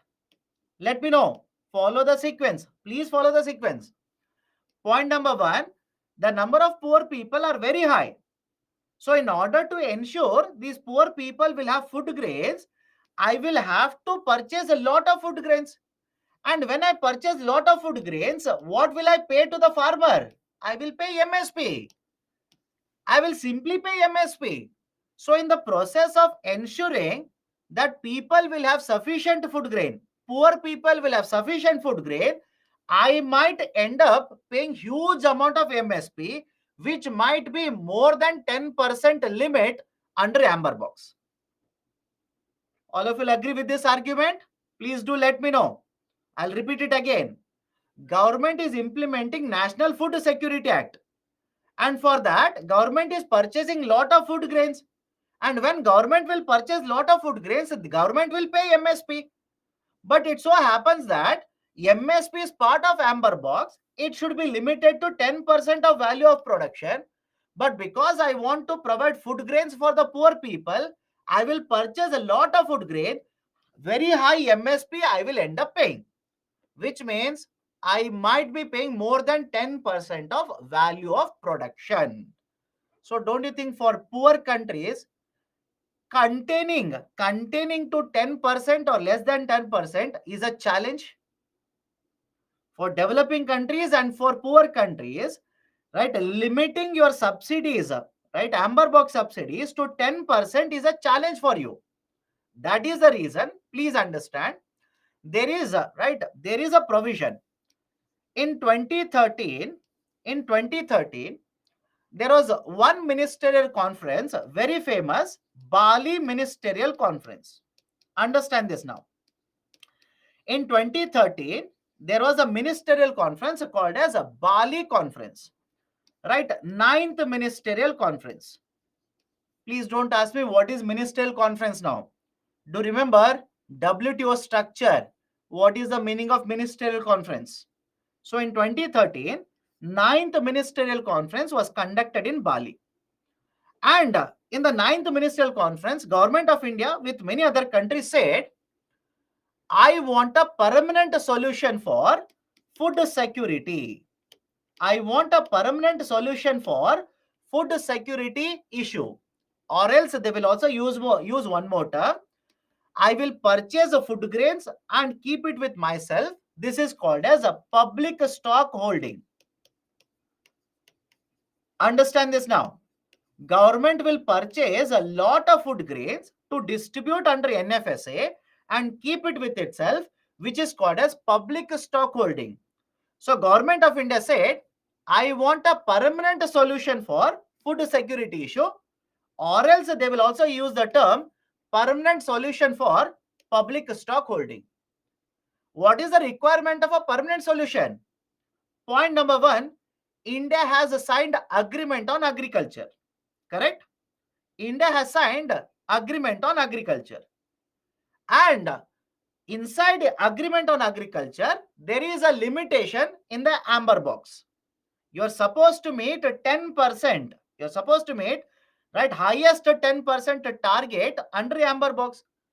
Now, if you have signed agreement on agriculture and if you are failing to meet a 10% limit, don't you think other countries can file a dispute complaint against you under WTO? Think of it. If you have signed the agreement and you are not able to meet the 10%, you are violating the 10% limit, what can USA do? USA will go to WTO, file a complaint against you.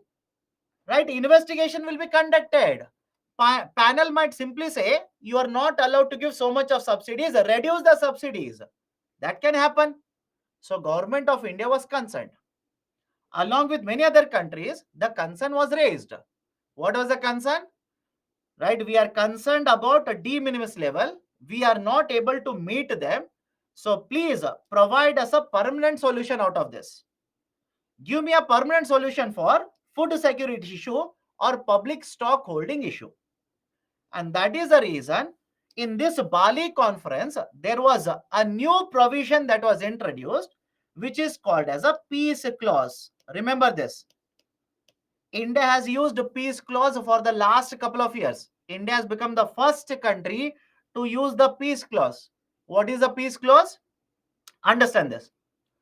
Peace clause simply says a government in the process of procuring food grains for food security purposes. I'll repeat it. A government in the process in the process of procuring food grains for food security purposes, the amount of subsidy given, if it crosses the de minimis level, right? Imagine there is a government, they will procure food grain for what purposes? Food security purposes. And in the process of that, if they cross the 10% level, threshold level, then no developed country can file a complaint against this developing country. Are you able to understand the statement? I'll repeat it again. Understand the statement. If a developing country in the process of right achieving food security will purchase the food grains, will pay more subsidies, more than 10% under the amber box, then in such cases a developed country cannot file a complaint against a developing country. This is called as peace clause. This is called as a peace clause. Now this is applicable. India has used a peace clause for the last couple of years. Meaning what? In the public stock holding purposes, Government of India has given more than 10% subsidies for rice, for wheat, specifically for rice. And now Government of India said, because I've paid MSP, that is for public stock holding, I will use a peace clause. Even though it is more than 10%, I will use the peace clause. No developed country can file a complaint against me at WTO. Any problem with any of the things that I've discussed, please do let me know. Any problem with what I've discussed? Peace clause, right? A food security issue, why Government of India is opposed to all of this, etc. Now, other reasons. Government of India is not happy with the calculation process. You do not worry about the calculation process. There is no uniform calculation. There is no uniformity in calculation. Government of USA will calculate in a different way. Government of India will calculate in a different way. And because of that, there is always a difference between what is the data for Government of India as per India's calculation and what is the data for Government of India as per USA calculation. So Government of India says we are not happy with the methodology that is used for calculation of subsidies. That is the first concern, first opposition.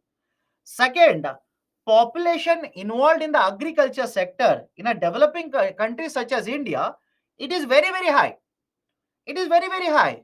So I need to ensure farmers will get certain benefit, and this benefit is given in the form of MSP, fertilizer subsidy, irrigation subsidy, etc. And all of them fall under amber box.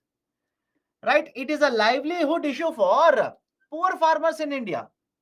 If I do not provide a subsidies, let's say for fertilizer, farmers will not be able to purchase fertilizers in India. If they are not able to purchase fertilizers, they will not be able to cultivate sufficient food grains. If they are not able to cultivate sufficient, sale will be lesser, their income will be lesser. Fourth point, population which is very poor in India is very high. So government will procure food grains and pay MSP, and MSP is a amber box subsidy. And finally, if you talk about USA, if you talk about European Union, these countries pay much higher subsidies per farmer. I'll repeat the statement. If you compare USA and European countries, per farmer, they pay much larger amount of subsidies. But in case of WTO, please remember this. In agreement on agriculture, per farmer subsidies are not calculated. Overall subsidies are calculated. But this is the argument of Government of India. Why do you always talk about overall subsidies? Talk about per farmer. In USA, they provide more than $1,000 per farmer. In European market, they provide more than $1,000 per farmer subsidy. In case of India, it is less than $100 per farmer. But in case of WTO, again I'll repeat it, it is not per farmer, it is always overall subsidies. So these are some of the points which Government of India puts forward in opposition to what is the idea or what is the concept of de minimis level, why USA keeps on taking alleging India is crossing de minimis level, etc. Done. So these are some of the very important things. Now please, after this, after today's class is over, please read this article. Some time ago I said all the districts do not have branches in India. Please read this article, you will understand why. Right, please look at this article. We'll discuss NFSA after, right, next week. Don't worry, read this article. India seeks, right, even today India seeks a permanent resolution of public stock holding issue. At least now all of you will understand what they're talking about. Please do let me know. At least now all of you are okay regarding what they're talking about. For example, tell me, did we discuss all of these terms? MSP. Did we discuss what do you mean by public stock holding? Did we discuss right, Bali agreement, 2013 Bali agreement? Did we discuss a 10% cap, a 10% limitation, etc.? So read this article now, you will understand it in a better way, right? Because even peace clause, right, argument is simple. Even the peace clause is not permanent, right? After 1 year, after 2 years, WTO might simply withdraw peace clause. So government of India says, no, I want a permanent solution for it. I want a permanent solution. Peace clause is just temporary, right? After a couple of years, a WTO might simply remove it. I want a permanent solution for it. Okay, that is the argument of government of India. Any difficulty with what I've discussed, please do let me know. This is the end of the discussion for subsidies. Please go through this. Please go through the articles. Please go through, right, the PPT as well as right, the material that you have, and then revise it. Let's start solving questions now. Right, we have not discussed questions from financial market. We have not discussed questions from financial market. Let's solve them. Start now. Start.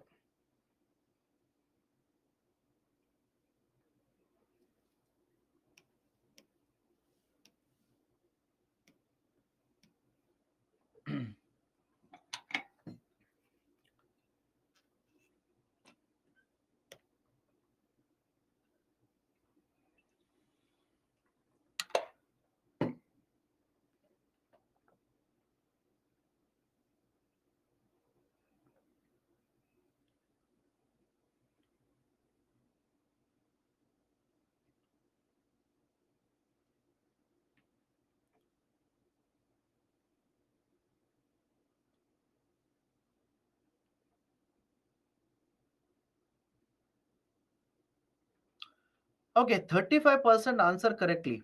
There could be one confusion for many of the students. IFC. I've not used the term IFC in the classroom. Why? Whenever you talk about World Bank, and World Bank will be covered under IR lectures, listen to me now. There are multiple components within the World Bank. Is it okay? Within World Bank, there are multiple components. One of them is International Finance Corporation. One of them is IFC. International Finance Corporation, which offers these bonds, is an arm. Arm means part of the World Bank. Statement 1 is correct. Many of you simply say, but sir, you said masala bonds are issued by companies. Now please understand, masala bonds are also issued by international organizations such as World Bank. What they do is, they will issue these masala bonds outside India, collect money and give it for development of infrastructure projects in India. They can use this money for development projects in India. That is also allowed. Okay. So first statement is correct. They are the rupee denominated bonds and are source of a debt financing for public and private sector. Right. That is straightforward statement. Right. That is correct. So right option for this question will be option C, both 1 and 2. Next question.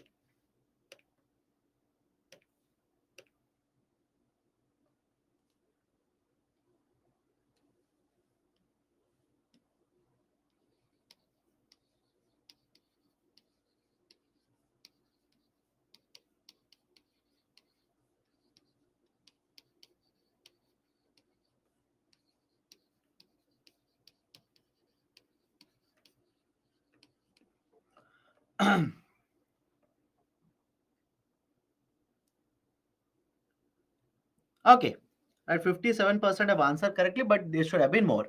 Now I've given you one more set of options, that is as per the new parameters, as per the new, let's say the kind of options used by UPSC. Let's solve using both of them. Commercial paper is a short-term, unsecured promissory note. Statement, is it correct or not? Is commercial paper short-term? Yes or no? Is it short-term? Yes. Is it unsecured? I've told you, commercial paper, certificate or deposit, all of these are unsecured. Is it a promissory note? Sir, what do you mean by promissory note? It is basically a type of agreement where one party will guarantee payment to another party. Promise.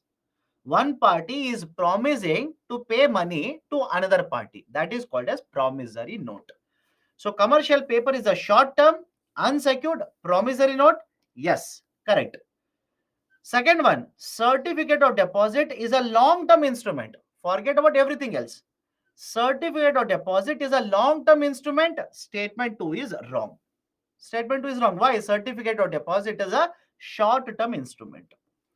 Call money is a short term finance used for interbank transaction, one bank to another bank. Correct. Zero coupon bonds are interest bearing. Underline the term interest bearing. Please tell me, zero coupon bonds, is there any interest on zero coupon bonds? Is there any coupon on zero coupon bonds? No, that is the reason these are called as zero coupon. Fourth one is also wrong. So one is correct, three is correct. In this, option C will be correct. And in this, option 2 will be correct. Right? I'm sorry, option B will be correct. So please understand, to make the question much more difficult rather than this, they can give you this set of option, which means you'll have to be conceptually very strong, very clear to answer these kind of options. Okay. Next one.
Okay, 47% have answered correctly. Third point is slightly factual information. Third statement is wrong, not correct, wrong. No tax benefit was provided. Right? No tax benefit was provided. These were taxable. Okay. Government can reduce the coupon rate on its borrowing by way of IIBs. Correct or wrong? Please do let me know. If government will issue inflation indexed bonds, don't you think IIB is inflation index bonds? Don't you think government will be able to reduce its coupon rate? Right? If you remember it carefully, we have discussed all of it. Why? Because government is providing certain security, certain guarantee they are providing, saying that I will provide inflation indexation. And because the security is very high, obviously the interest rate, coupon rate would be lower. So first statement is correct. Second one, IIBs provide protection to the investors from uncertainty regarding inflation. That is straightforward. That is the whole idea of inflation indexation. So second statement is correct. First statement is correct. Right option will be option A, 1 and 2 only. Next one. I believe this was asked this year. You can check the paper. I think this was asked this year.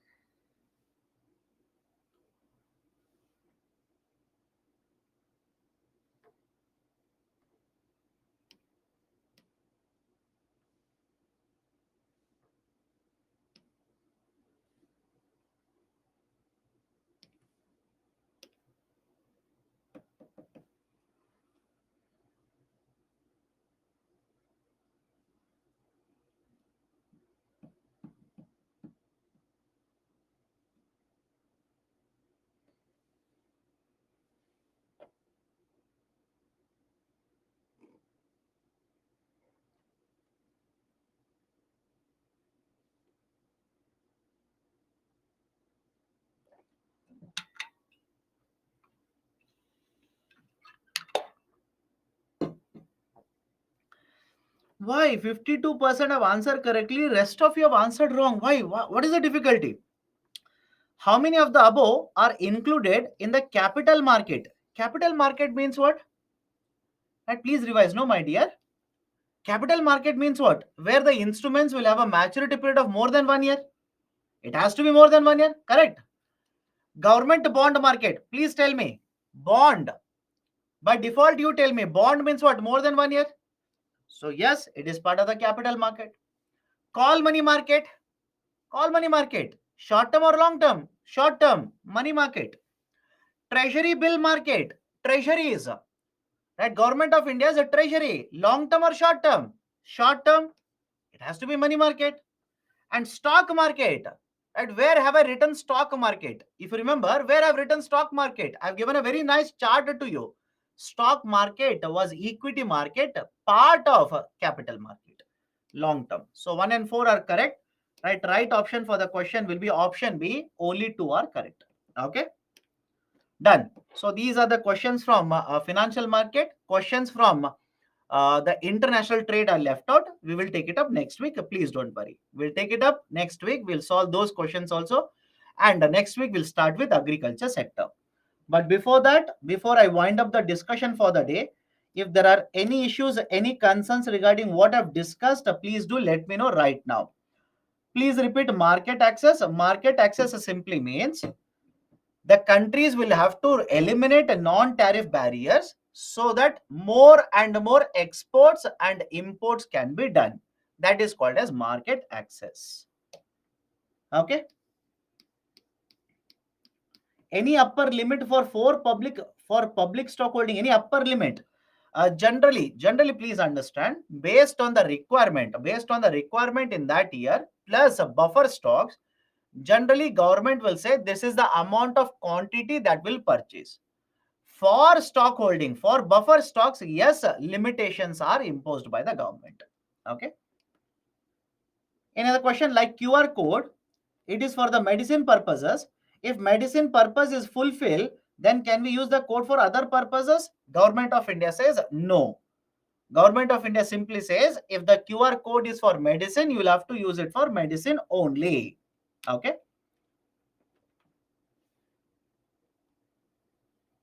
Okay. Any other question? Any other doubts you people have? Please do let me know. Please explain supply side issues. What is the context? Please let me know. Jogendra, please tell me in what context did you ask me? Please explain supply side issues. But the account is required here. I believe the question is based on the concept of e-rupee. No, account is not required there. Okay.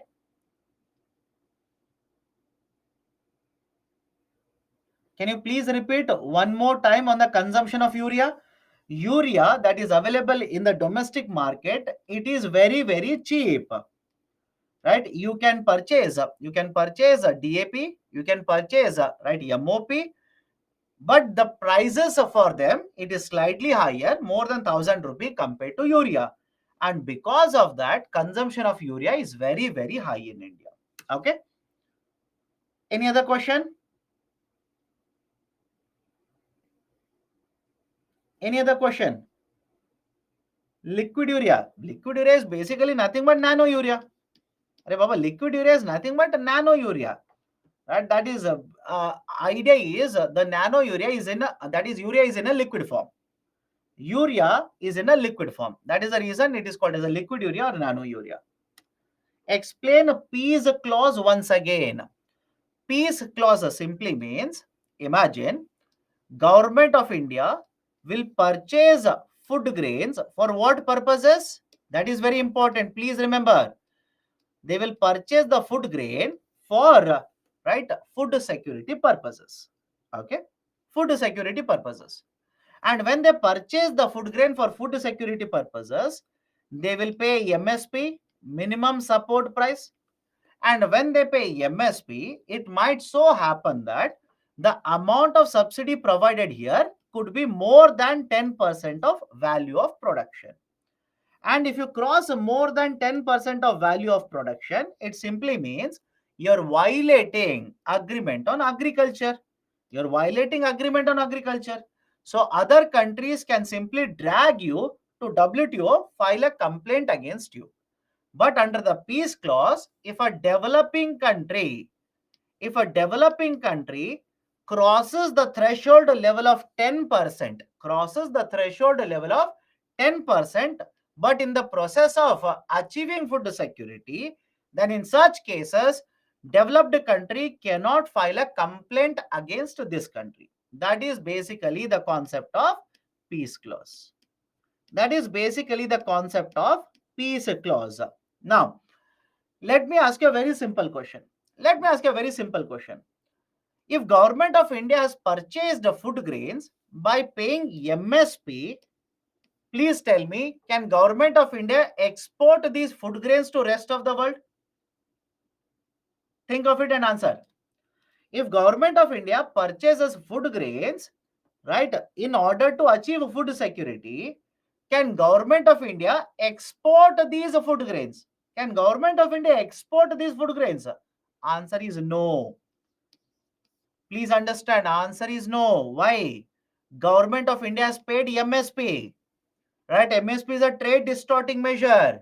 So when government of India purchases by paying MSP, which is a trade distorting measure, should we allow government of India to export these food grains? Why? What is the economic sense in that? Don't you think USA will oppose it? Don't you think, right, other countries will oppose it? Of course, yes. So how can you implement a trade distorting measure, procure, and when other country wants to complain against you, you will say, no, no, no, it is for food security, but you want to procure and you want to export. Does it make sense to you? Let me know. Does it make any sense to you? Absolutely no. Right? You should not allow that to happen. Okay? Done? Any other doubts? I am listening weekday classes regularly and attentively. Is it necessary to listen weekend classes as well? Not necessary, my dear. Not necessary. It is entirely up to you. Some people will attend a weekday, a weekend. Some people will attend only weekday. Some people will attend only weekend. That is entirely left to you. Okay. Any other question? If there are no more questions, we'll stop the discussion then.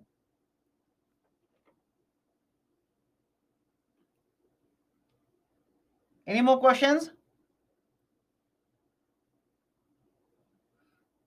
Hare Baba, do let me know.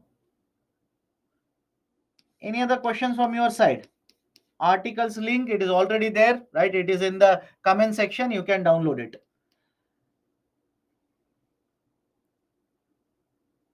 Sir, while studying a topic, can you provide a mains question? Are Baba, you do it, no? Everything, if I do it, how will you understand what UPSC will do?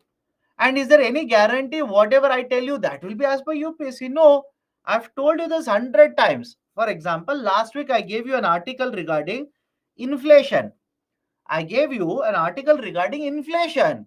So can you make a question on inflation and write an answer, right? Looking at the article. Answer is yes. You start working out. Please start working. Okay, done then. So we'll stop the discussion today here. Next week we'll start the discussion. We'll start with agriculture sector. Questions on international trade is left out. Some are left out. Couple of them yesterday only we have solved it. Some are left out. We'll take up the questions next week and we'll solve the questions as well. And we'll start with agriculture next week, Saturday at 12 p.m.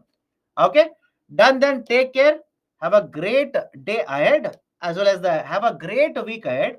Please read carefully, read current affairs, read the articles that I've given to you. Let me know next Saturday whether these articles are relevant to you, right? Whether these articles are important for UPSC, whether what we are discussing in the classroom, is it relevant to the current affairs? Please do let me know. I'm open to your feedback. I'll be waiting for it. Done? Take care. Have a great week ahead. Right? See you again next Saturday. Bye.